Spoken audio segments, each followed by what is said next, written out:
our beloved Boss Mike Severa.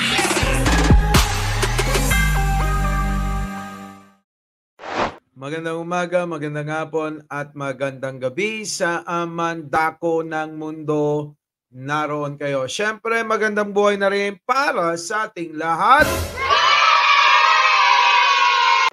So yun na nga mga boss. Eto na, ha? Pasok! Mayor Baste Duterte dahil nais umano ng Administrasyong Marcos na ipakulong ang kanyang ama na si dating Pangulong Rodrigo Duterte. Kaya hinayaan na rin itong makapasok ang ICC sa bansa. Si Ina Mortel magbabalita. Ayan na. Grabe talaga si Baste, no? Sige, panoorin nyo nga muna bago tayo magbigay ng reaction, ha? Hindi na napigilan ni Davao City Mayor Sebastian Baste Duterte na isumbat kay Pangulong Bongbong Marcos ang ginawang hero's burial ng kanyang ama na si former President Rodrigo Duterte kay former President Ferdinand Marcos Sr. Bakit may ganon? Yan ang problema sa atin eh. Yan ang problema. Sumbatan na ang labanan. Porque hindi kayo sinusumbatan ng mga Marcos, abay ginagamit nyo pa ng ginagamit nyo ng panira yung panunumbat ninyo. Diba? Alam ng maraming lahat ng Pilipino kung bakit naging Pangulo yung tatay mo, Baste. Oo. Alam naming lahat yan. Puro basali. Naging emosyonal ang nakababatang Duterte sa gitna ng balitang nasa Pilipinas at nagsasagawa na ng investigasyon ang ilang miyembro ng International Criminal Court o ICC kaugnay ng umano'y extrajudicial killings ng Duterte drug war. Kanang ICC, gusto lang yun ako na igawas dere.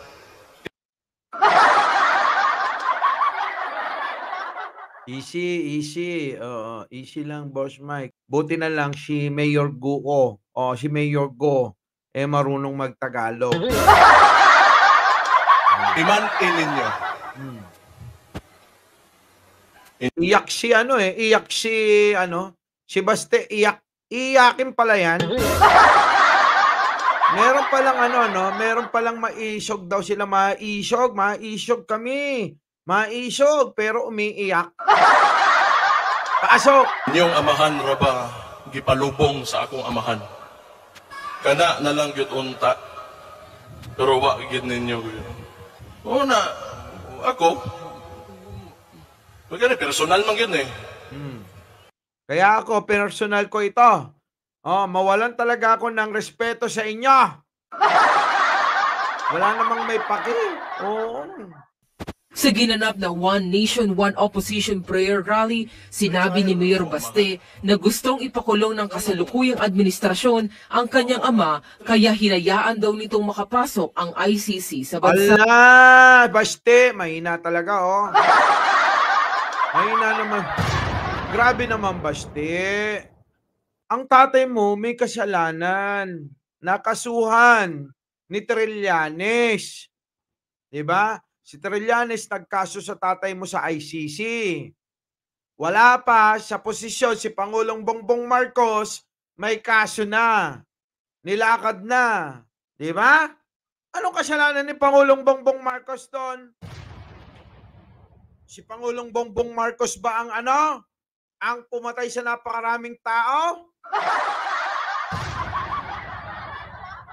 Di naman si Pangulong Bongbong Marcos yun eh.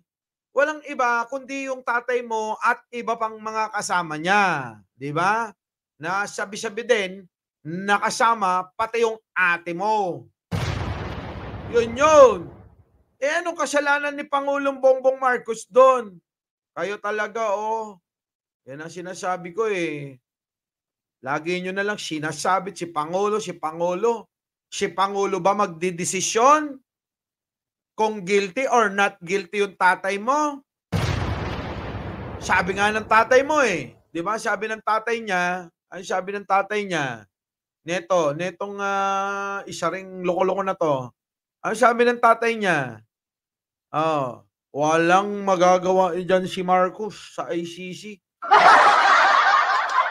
Di ba sabi ni Duterte yun? Walang magagawa si Marcos, walang magagawa yan sa ICC.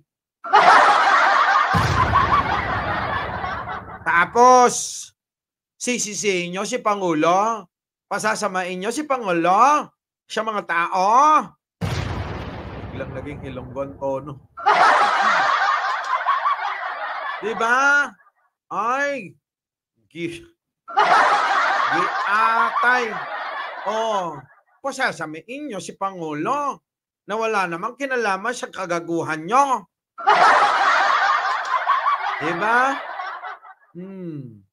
Sabi dito, weak leader, sabi nyo. Yung Perez Marasigan, no? Oh, diba? Oh, sige, pasok. Mawadaan ko respeto ninyo.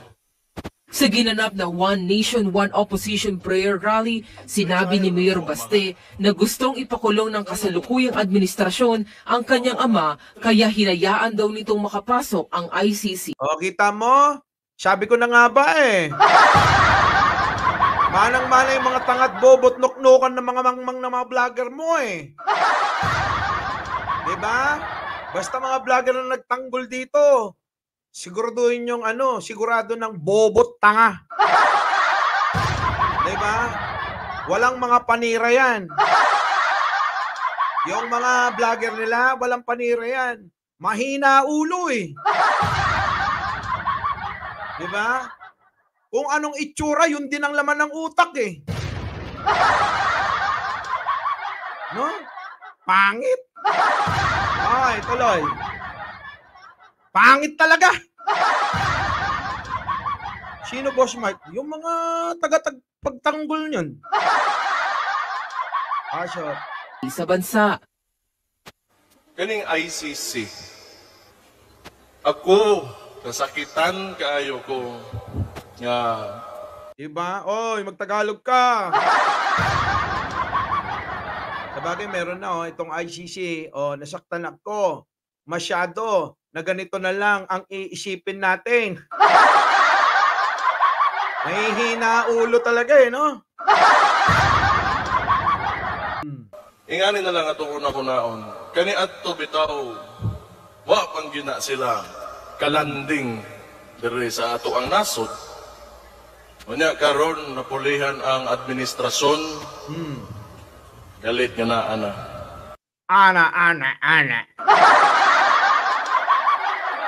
Tapos ngayon napalitan ng administrasyon, bigla na lang nagkaganyan. So kailangan pala hindi na pinalitan ang administrasyon. Yon ang gusto nila. Diba? Wag na daw palitan ang administrasyon. Kay Perez Marasigan, maigi pa si Go. She can speak Tagalog. Yun. Diba? Ganyang kabugok lahat ng mga vlogger niyan. Huwag na kayo magtaka, tignan nyo tong idol nila, Alam mo, etong mga pogo na to, naandyan na yan eh. Bakit hindi pa i-regulate ng ating gobyerno? At ang problema... kita nyo kung paano yung sasabihin niya nun, iba na yung sasabihin niya. Sasabihin niya nun, iba na yung sasabihin na nun. Ganyang kagunggong yung mga naniniwala rito. Diba? Pare-pares naman silang mga magkakasamang vlogger eh. Iba-iba yung sinasabi. Bukod sa mga gunggong, mangmang at tanga. Diba? Oo. Nuknukan pa ng sinungaling. Pasok. Problema, ito, pogo na to. Pag ni-regulate pa ng ating gobyerno yan, kikita pa tayo. Yun lamang kasimple po yun. Panawagan ko sa gobyerno na ito, banyo ang pogo. Ang paplastic ninyong mga animal kayo. Hindi na ho maiiwasan ang pogo. Kaplastikan ho kasi. Yan ho ang pinaka-ugat ng salot ng Pilipinas. Para kung tanga ko ibaban-ban mo pa yan, magagawan din naman paraan yan. Hanggang hindi nyo ginagawa ng paraan yan, bakit di na natin i-regulate? Tuloy-tuloy naman pala sila. Sa totoo lang, mga dilawan naman ho talaga yung kumukontra dyan eh. Ban pogo. Pogo na lang, pagkakitaan na lang yung pogo. Looking at me like you want my man. Nawala na yung vlogger na isang tanga rin, Ganito katanga yung mga yan, magkakasama yan eh. Iba-iba yung sinasabi. Iba-iba yung sinasabi. No, kung sinasabi niya, payag siya ngayon, hindi na. Tapos biglang sisisihin ang gobyerno kung bakit, ayan na nga, oo, nananawagan na ngayon, ban nyo na yung Pogo. Diba? Ngayon, dati sinasabi niya, ay hindi, kasi sabi ni Pangulong Duterte yun eh. Bilang anak ay nasasaktan. Ay, nako. Naintindihan ko yun. Gusto daw nilang ipreso yung tatay niya. Baka nga may kasalanan. Isipin mo rin kasi, gusto lang nila ipreso. Ganun lang ba yung kadali? Ipipreso? Siyempre may kasalanan yan. Ngayon iniimbestigahan nga dyan ngayon sa Kongreso eh. Itinuturo siya ni Duque na nagpalipat ng bilyong pera. Na dapat ay dumadaan yan sa tamang proseso. Pero ano nangyari? Pinera nila. Umano siya sa ginagawa ng Marcos administration sa kanyang ama. Ni hindi niya madalas makita ang kanyang ama dahil sa subsob ito sa kanyang trabaho na makapaghatid ng magandang kinabukasan, hindi lamang sa Davao City, kundi sa buong bansa noong naging presidente ito ng Pilipinas. Ako po! Mukhang sila lang nakaramdam nun. Mukhang sila lang nakaramdam. Oo. Nganong kana umangyod? Kabalo mo nga, no? Nga nasakitan kayo ko. Nagdako ko nga nagtanaw ani ni former President Rodrigo Roa Duterte. Ikaw lang yon. Ikaw lang yon, baste. Oo. Kami, iba'y nakita namin eh. Wa na gibuhat. Panagsalang magstorya. Panagsalang nako makitaan. Ingano man, nagsigi ra siya gukod sa iyang damgo nga matagaan niya nindot na kaugmaon. Dili lang ang Davao na himo sa presidente, kundi ang tibuok Pilipinas. Nako po. Hindi nyo maintindihan, basahin nyo na lang yung subtitle subtitle ba yan? Yung translator dyan sa nakasulat tina-translate yung Bisayang salita. Ano ba tawag doon? Nakita ko kasi si Magdan Dami sige, tuloy. Samantala, mayroong iniwang paalala si Mayor Duterte kay Pangulong Marcos. Anya, posible ikonsidera pa ng Pangulo ang kanyang mga aksyon sakaling mabalikan ito ang alaala ng sinapit ng kanyang pamilya noong 1986.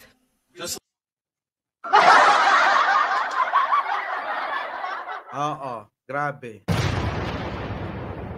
Grabe, no? Bakit ba hindi sila makamove on? Bakit ba laging gamit na gamit? Yung pagkakawala nila noong 1986 sa Malacanang.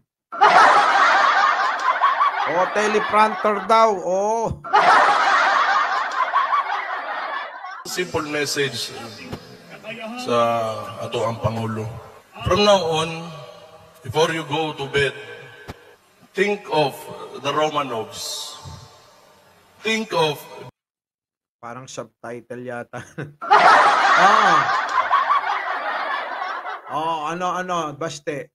Sana naman, Englishin mo na ng tuloy-tuloy. Benito Mussolini and his wife. And think of what happened to you in 1986.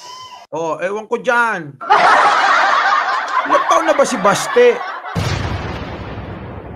Pinanganak na ba ng 1980s? Siguro mga pa lang ito si Baste eh. Mas matanda lang sa akin to ng konti. Siguro mga to. Oo. Ako 1986 eh. Oo eh. Hindi pa nga ako napapanganak nun eh. Siguro mga 1 taon pa lang siya noon. Ewan ko dyan, bakit gamit na gamit niya noon? Ano? Oo, mga 1 taon pa lang yan noon. And maybe you'll reconsider the direction. Ang ano mo, Basti? Ay, Anino, nasan ka na?